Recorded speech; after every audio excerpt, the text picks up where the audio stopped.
Hello students. Today we'll discuss about next chapter of 8th unit nuclei or nucleus. Here is the syllabus of nucleus. ये वाला syllabus ਆਪਾਂ discuss करांगे one by one in the videos and आज ਆਪਾਂ first topic करांगे। ਅੱਜ ਆਪਾਂ सारा कुछ basic करांगे, basic terms पहला तो पता होने ज़रूरी नहीं गया। Size of nucleus, atomic masses, atomic mass number, isotope, isobars, isotones, ये किस तरह तुसी फाइंड आउट कर सकते हो वो मैं तुहानू अज इस वीडियो दे विच दसूँगी। ओके बेटा, देखो आपां की है अज अपने चैप्टर करना 8th B in the unit 8th unit nuclei और न्यूक्लियस। ओके देखो एटम्स आपां पढ़ चुके हैं सारा है ना। एटम दे विच अपने फर्स्ट टॉपिक किया सी रदरफोर्ड्स अल्फा रे स्कैटरिंग एक्सपैरीमेंट या फिर गीगर मार्सडन एक्सपैरीमेंट जिहदे विच अपने दो ऑब्जरवेशंस प्रूव कीतियां सी। वन इज़ भी most of the part of the atom will be empty, मतलब जिहदा ज़्यादा पार्ट है एटम का वो एम्पटी रहिंदा है। ते दूसरी गल की कही सी अपने भी एटम के सेंटर दे विच एक स्ट्रोंगेस्ट फोर्स लगती है जिहदे द्वारा जिहड़े एल्फा पार्टिकल्स ने रीबाउंड होंदे आ, मतलब रिपेल किए जाते हैं by the centre of the atom. उन्होंने अपने एंड ते क्या सीगा भी it is known as nucleus है ना। अज अपने उहदी न्यूक्लियस की ही स्टडी करनी है। जिहड़ा वो न्यूक्लियस है एटम का nucleus it is made up of neutron and proton. It is made up of neutron and proton, and number of neutron and number of protons are called the nucleon। समझ आई मेरी गल? ध्यान नाल सुनो। देखो मैंने लिख भी रखा भी nucleus is made up of neutron and proton and each one is called nucleon. Nucleon की है इतने न्यूक्लियन आंसर बेटा। न्यूक्लियन है कि मतलब number of neutron and number of proton are called the nucleon, but nucleus is made up of neutron and proton. समझ आई गल मेरी भी जेड़ा अपना न्यूक्लियस है वो number of neutron and number of proton का बनया होया। Each one is called nucleon. Nucleon मतलब number of neutron and number of proton. Clear हुई? नैक्सट टर्म है बेसिक टर्म्स आप अज स्टडी करनिया ने। वैसे तुसी कैमिस्ट्री दे विच भी स्टडी कर चुके हो, थोड़ी रिविजन ही हो रही है कैमिस्ट्री की, बट न्यूक्लियस चैप्टर को स्टार्ट करने तो पहला ये चीज़ मैंने दसनी जरूरी सी। Atomic number. हुण एटॉमिक नंबर की कहने आ number of number of protons are called atomic number. हम तुसी कहोगे भी number of proton is equal to number of electron is equal to atomic number. इस तरह ही पढ़ते हो तुसी है ना। या it is true but it is true for only neutral particles. ये सिर्फ न्यूट्रल पार्टिकल्स के लिए ही वैलिड आ, क्योंकि जो आयोनाइज हो जाता कोई पार्टिकल जिमें He+ Cl नैगेटिव दैन उस टाइम उन्होंने नंबर ऑफ इलैक्ट्रॉन सेम नहीं ना रहते, कोई लूज कर दिंदा है कोई गेन कर लेंदा है। इस करके आप एटॉमिक नंबर की कहने आ। This is a correct definition, this is a basic definition. Number of protons are called atomic number. हुण तुसीं ये भी कहोगे देखो नंबर ऑफ इलैक्ट्रॉन घटन वधन दे नाल एटॉमिक नंबर तो नहीं चेंज हुंदा, बट भी आप यही डेफिनेशन दे विच पढ़ते हैं भी number of protons are called atomic number, क्योंकि इट जे आप कहिए भी नंबर ऑफ इलैक्ट्रॉन्स भी सेम होंगे हैं, but number of electrons same for only neutral particles, it does not same for ionisable particles. So atomic number is number of protons. Okay बेटा, समझ आ गया? नेक्स्ट आ गया atomic mass number. Atomic mass number किया total number of nucleons such as proton and neutron are called atomic mass number। मतलब जिन्ने की कहते हैं अपने को टोटल नंबर ऑफ न्यूक्लियन मैं तुम दस के चुकी हाँ ਕੀ ਹੁੰਦੇ ਨੇਗੇ nucleon? Number of neutron and number of proton are called, ਉਹਨਾਂ ਨੂੰ ਹੀ ਕੀ ਬੋਲਿਆ ਗਿਆ, this is known as atomic mass number. But ਕਈ ਬੱਚੇ ਨਾ ਕਨਫਿਊਜ਼ ਹੁੰਦੇ ਆ, atomic mass number and atomic mass ਦੋਨਾਂ ਨੂੰ ਸੇਮ ਕਹਿ ਦਿੰਦੇ ਨੇ, but this is not same, ਕਿਉਂਕਿ ਐਟੋਮਿਕ ਮਾਸ ਨੰਬਰ ਦਾ ਇੱਕ ਨੰਬਰ ਹੈ ਜਿਹੜਾ ਆਪਾਂ ਨੂੰ ਕਿਤੋਂ ਮਿਲਦਾ ਹੈ, by the adding of number of proton and number of neutron, ਹੈ ਨਾ। ਅਤੇ ਐਟੋਮਿਕ ਮਾਸ ਇੱਕ ਐਵਰੇਜ ਵੈਲਿਊ ਆ ਮਾਸ ਆਫ ਨਿਊਕਲੀਅਸ ਦੀ, ਜਿਹਨੂੰ ਕਿਹਦੇ ਨਾਲ ਮੈਜ਼ਰ ਕੀਤਾ ਜਾਂਦਾ, ਮਾਸ ਆਫ ਸਪੈਕਟਰੋਮੀਟਰ ਦੇ ਨਾਲ।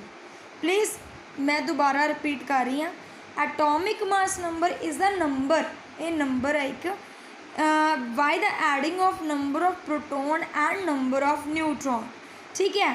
But atomic mass is a unit, it is the average value of mass of nucleus which is measured by a mass of spectrometer।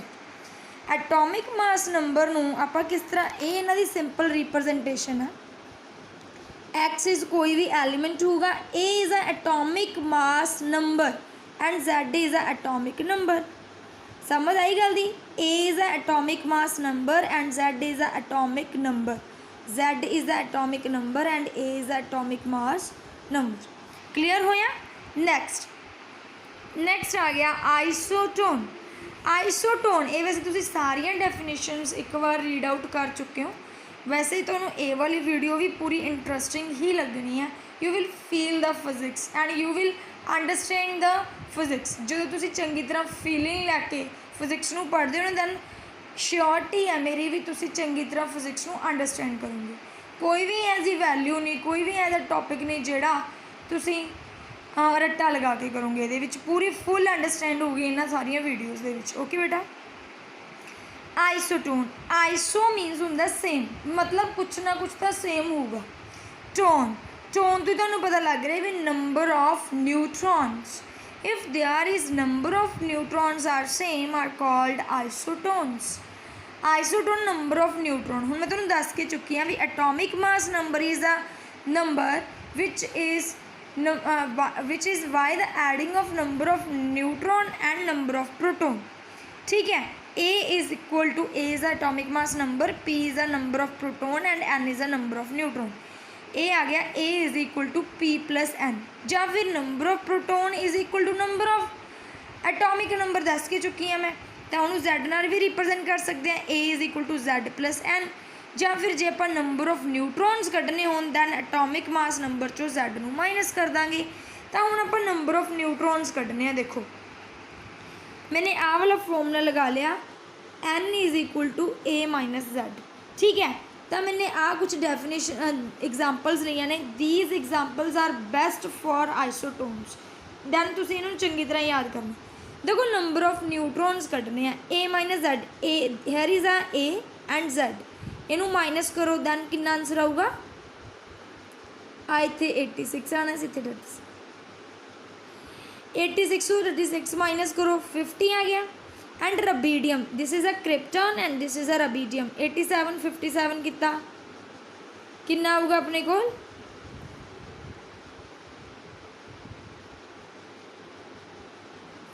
Hair is 37, this is a 37, लिखण वेले problem आ गई। 87 37 then कितना आया 50, then 50 50 दोनों के number of neutrons की आ गए सेम। So krypton and rubidium are isotone of each other, ठीक है। क्यों, because there is number of neutrons are same, जिदे नंबर ऑफ न्यूट्रॉन सेम होंगे दैन वो की होंगे एक दूसरे के आइसोटोन्स होंगे। These both are isotones of each other. Next one is beryllium and boron. Beryllium 9 minus 4 5 and 10 minus 5 5, and there is also a number of neutrons are same, number of neutrons are same, so we can say that these are isotones of each other, these both are isotones of each other। ਐਵੇਂ ਕਰਕੇ ਤੁਸੀਂ number of ਨਿਊਟਰੋਨਸ ਨੂੰ find out ਕਰ ਸਕਦੇ ਹੋ। these examples are best, so ਇਹ examples ਨੂੰ ਤੁਸੀਂ ਚੰਗੀ ਤਰ੍ਹਾਂ ਯਾਦ ਕਰ ਲੈਣਾ। ਓਕੇ ਬੇਟਾ। Next is ਆਈਸੋਬਾਰ। ਆਈਸੋਬਾਰ ਹੁਣ ਮੈਂ ਤੁਹਾਨੂੰ ਦੱਸ ਕੇ ਚੁੱਕੀ ਹਾਂ आइसो दे लिए कुछ ना कुछ तो सेम होना ही होना। When the atomic mass number is same, ये होंदा है भी जे एटॉमिक मास नंबर मतलब कि ए, जे ए दी वैल्यू सेम है but atomic number is different, atomic number is different, then this is called isobars. here is the examples, examples नहीं, this is a lead and this is a bismuth. देखो तुसी ध्यान नाल atomic mass number दोनों का same है, this is atomic mass number, दोनों same ने but atomic number is a different, so this is called isobars of each other. समझ आई। नैक्सट आ गया आइसोमर्स। आइसोमर्स की होंदा है, ये हुण तुसी ध्यान नाल समझना है। कहने ये की है भी ए एंड जैड दोनों सेम होंगे but radio active property are different. वैसे रेडियो एक्टिव एलीमेंट्स डीके मैं सारा करवाऊँगी, मैं तुम्हें एक सिंपल नैक्सट वाली वीडियोज़ दे विच आपां करांगे, बट मैं तुम्हें थोड़ा दस दी भी रेडियो एक्टिव प्रॉपर्टी होंदी की। रेडियो एक्टिव प्रॉपर्टी वो होंदी है भी जदों रेडिएशनस की एमिशन होंदी है, रेडिएशन जिमें अल्फा बीटा गैमा, अगर इन्ना रेडिएशन का जोड़ा रेट आ वो डिफरेंट होगा बट ए एंड जैड दोनों सेम होंगे, उन्होंने आइसोमर बोलेंगे। मैं दोबारा रिपीट कर रही हूँ, देखो ध्यान नाल सुनो भी ए तो जैड तो दोनों सेम हो बट मतलब atomic mass number and atomic number दोनों सेम हो but radio active property different हो। मतलब मैं तुम्हें दस के चुकी हाँ भी रेडियो एक्टिव प्रॉपर्टी की होंगी, it is a mission of alpha beta gamma. ठीक है भी जे alpha beta gamma radiations the rate of emission of these rays are different is called isomers. हुण जिवें ब्रोमीन लिया मैंने, ये ब्रोमीन बहुत ज़्यादा ला लिया अपने पेयर्स दे विच ब्रोमीन ला लिया क्योंकि दोनों का एटॉमिक नंबर ते मास नंबर का डिफरेंट हो बट जिहड़ी उन्हां दे विचों रेडिएशंस निकल रही ने एल्फा बीटा गैमा उन्हां दा रेट की होगा डिफरेंट। जदों उन्हां दा रेट डिफरेंट होगा दैन उन्हां नूं आपां बोलांगे आइसोमर्स। क्लीयर होया। Next isotopes, these are very very important. Isotopes ਇਹਦੇ ਵਿੱਚ ਕੀ ਹੁੰਦਾ एटॉमिक नंबर तो सेम होगा, एटॉमिक नंबर मतलब Z तो सेम होगा बट मास नंबर डिफरेंट होगा। बेस्ट एग्जांपल्स ने हाइड्रोजन के isotopes, protium, deuterium, tritium. Protium मतलब 1 atomic number mass 1 mass number and 1 atomic number, देखो तिना का सेम है बट मास नंबर तिना का की हो रहा है डिफर कर रहा, इस करके इन्हू बोलिया गया आइसोटोप। अगर एग्जाम्पल दूसरियां भी कर सकते हो तुसी, जिमें कार्बन के भी 2 आइसोटोप्स मिलते हैं, तुसी देखी होणगे वैसे तुसी कैमिस्ट्री दे विच करदी हो, तुसी +1 दे विच भी किता होना भी आइसोटोप्स होंदे हैं भी जिहदे विच एटॉमिक नंबर सेम होवे बट मास नंबर की होवे डिफरेंट। हुण मैं तुहानूं थोड़ा जिहा दसदी हां, देखो मैं तुहानूं दस्सिया सी भी जिहड़ा atomic mass number and atomic mass दोनों डिफर ने, है ना। Atomic mass is the average value of mass which is measured by mass spectrometer. देखो जिहड़ा अपने कोल मास ऑफ न्यूक्लियस आ उहनूं आपां किवें मेजर कर सकते हैं, उहदी एक यूनिट आ, क्योंकि अपने कोल जिवें आ एक एटम है, आ अपने कोल न्यूक्लियस आ, न्यूक्लियस बहुत ज़्यादा स्मॉल है ना। ਉਂਝ ਤਾਂ ਆਪਾਂ बहुत सारी यूनिट्स पढ़ते आ रहे हैं, kilogram, gram, metre, centimetre, these are the basic units in the physics but ਇਹਦੀ एक कॉमन यूनिट आ, इंपॉर्टेंट यूनिट आ मास ਨੂੰ मेजर करन दी, मास ऑफ न्यूक्लियस ਨੂੰ मेजर करन दी ਕਿਹੜੀ यूनिट आ, atomic mass unit. This is a unit of mass of nucleus, unit of nucleus. ठीक है, इनू आप किमें मेजर कर सकते हैं, it is a 12th part of carbon 12। मतलब जे अपने वैल्यू कढ़नी है ना मास ऑफ न्यूक्लियस की, दैन कार्बन 12 दे आप 12th पार्ट नाल डिवाइड कर देंगे, जिहड़ी वैल्यू आऊगी उन्होंने आप मास ऑफ न्यूक्लियस बोलेंगे भी this is a mass of nucleus. 1 atomic mass unit is equal to कितना होंदा 1 इनू डिवाइड करके आंसर आता अपने को 1.66 इन 10⁻27 kilogram. This mass is measured by mass spectrometer. This is a mass of nucleus. Okay जी, इनू मेजर किया जाता मास स्पैक्ट्रोमीटर। समझ आ गई। मतलब मास ऑफ न्यूक्लियस बहुत ज़्यादा स्मॉल होंदा है, ये एक बेसिक यूनिट कॉमन यूनिट रखी गई है atomic mass unit. Atomic mass unit नू किस तरह तुसीं मेजर कर सकते हो by this formula it is a 12th part of carbon 12, ठीक है। इनू डिवाइड करके अपने को एन आंसर आता 1 AMU इज़ इक्वल टू 1.66 इन 10⁻27। ਹੁਣ मैं तुहानूं एक बेसिक गल होर दसदी हाँ।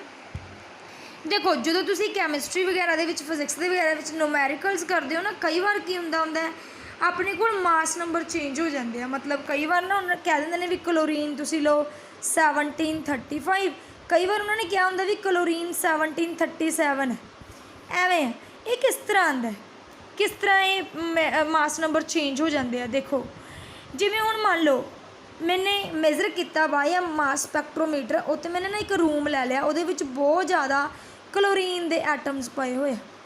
क्लोरीन के एटम्स नूं मैंने मेजर किया बाय मास स्पैक्ट्रोमीटर, मैंने देखा भी कुछ का जी मास है वो इन्ना आ रहा 34.98 यू, उन्होंने पॉसिबिलिटी है 75.4%। जो मैंने होर क्लोरीनस नूं मेजर किया जो रूम च पाए हुए कईयां दी इन्नी आ रही सी मास, इन्ना मास आ रहा 36.98 तो उन्होंने पॉसिबिलिटी आ रही 24.6। तो फिर किस तरह एवरेज वैल्यू कढ़ी गई क्लोरीन की, क्योंकि मैं तुहानूं दस्सिया ना भी मास स्पैक्ट्रोमीटर के थ्रू आप एवरेज वैल्यू फाइंड आउट कर सकते हैं। वो किस तरह फाइंड आउट की, मास ऑफ क्लोरीन जिन्ना मास आया इनटू परसेंटेज कितनी पॉसिबिलिटी है प्लस कितना मास आया कितनी वो पॉसिबिलिटी है बाय 100, 100 के विच ही पॉसिबिलिटी आ रही है। जो एवरेज वैल्यू लाई गई मास ऑफ क्लोरीन की दैन कितना आ गया 35.447 यू, मतलब इन्ना देखा गया भी this is a average value of mass of chlorine. इस तरह न्यूमैरिकल्स दे विच वैल्यूज़ लईयां जांदियां ने क्लोरीन दी डिफरेंट डिफरेंट। ये कोई भी एलीमेंट का कर सकते, जरूरी नहीं भी क्लोरीन, कोई मर्जी एग्जाम्पल तुसीं फाइंड आउट कर सकते हो। ओके बेटा, क्लीयर होया। नैक्सट अपना टॉपिक है जोड़ा बहुत ही ज़्यादा मेन है, जिहदे विचों न्यूमैरिकल्स आते हैं बोर्ड एग्जाम्स के लिए। Radius of nucleus, size of nucleus किस तरह फाइंड आउट कर सकते हो। देखो की लिया मैंने ना, वैसे तो आप आ सारा की लैने एक एटम लैने, आ सारा एटम लैने होंने ना, वो सेंटर च न्यूक्लियस। हुण मैंने रेडियस ऑफ न्यूक्लियस लैना, तो मैंने न्यूक्लियस लै लिया, आ सारा न्यूक्लियस आ मेरा, ਉਹਦਾ सेंटर आ मैंने सेंटर ले लिया। कहते वो पता की किया बाय प्रैक्टिकली की प्रूव किया भी when we move away from the nucleus, centre from the nucleus and toward surface of the nucleus, जदों एटम जदों आपां मतलब न्यूक्लियस के सेंटर तो दूर जाने एंड सरफेस ते आने दैन की देखा गया उन्होंने विच डेंसिटी का फर्क देखा गया। मैं तुहानूं दिखानी है भी किस तरह डेंसिटी का फर्क देखा गया। देखो सेंटर तो दूर जा रहे हैं टूवर्ड्स द सरफेस, सरफेस वाल आ रहे हैं, then different different distances note कीतियां गईयां by a graph. This is a radius of nucleus and this is a density. उन्होंने देखा भी ज्यों ज्यों आप न्यूक्लियस तो दूर जा रहे हैं by a increment with the distance, मतलब कुछ डिस्टेंसिस ते तो कॉन्सटेंट ही रहिंदी है डेंसिटी, बट ज्यों ज्यों आप डिस्टेंस नूं वधांदे जा रहे हैं from the centre towards the surface, then की हो रहा जी अपने को रेडियस है वो बढ़ता जा रहा है, डिस्टेंस बढ़ती जा रही है, बट डेंसिटी की होंदी जा रही है घटती जा रही है। ये देखा वाई एक्सपेरिमेंटली प्रूव की चीज़ भी when we move towards the surface from the centre of nucleus then कुछ वैल्यूज़ तक तो वो वैल्यू की रही है कि अपने को कॉन्सटेंट रही है, बट अचानक ही जदों ही अपने को डिस्टेंस वधन लग जाती है, एक सर्टेन लिमिट तो वधन लग जाती है, दैन जिहड़ा डेंसिटी है न्यूक्लियस की वो डिक्रीज़ होनी स्टार्ट हो जाती है, डिक्रीमेंट होना स्टार्ट हो जाता है। ये एक्सपेरिमेंटली प्रूवड है चीज़। और मैं तुहानूं एक फॉर्मूला करवाऊँगी जिहड़ा न्यूमैरिकल्स दे विच यूज हुंदा।